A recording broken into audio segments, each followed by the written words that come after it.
السلام علیکم سامعین، 5 ربیع الاول کی تاریخ شروع ہو چکی ہے۔ 1 اکتوبر ہے۔ سوشل انڈیا نیوز میں آپ کا خیر مقدم ہے۔ خبر کا عنوان ہے، کیا صوبہ کرناٹک میں اسلامی مدرسے بند ہو جائیں گے؟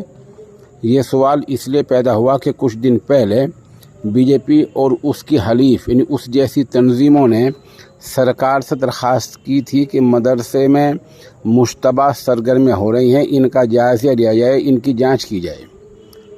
اس درخواست پہنچنے کے دوران ہی وہاں کی سرکار نے مدرسوں کی جانچ، مدرسے کا سروے، یہ چیزیں شروع کر دی ہیں۔ کہا یہ جا رہا ہے کہ کیا مدرسوں کو بند کیا جائے گا یا سرکاری جو محکمہ تعلیم ہوتا ہے اس کے دائرۂ کار کے اندر لایا جائے گا۔ یہ شبہ پیدا ہو گیا ہے۔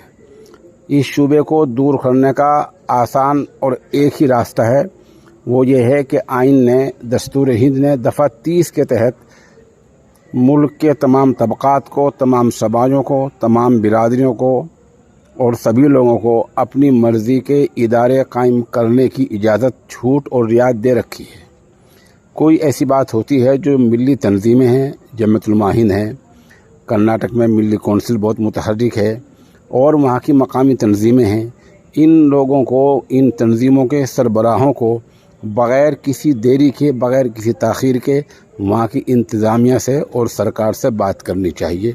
بات نہیں بنتی ہے تو فوراً عدالتوں کا رخ اختیار کیا جانا چاہیے۔ بظاہر ایسی امید نہیں لگ رہی ہے کہ سرکار اتنا بڑا قدم اٹھائے گی، کیونکہ یہ آئین ہند کے اور دستور ہند کے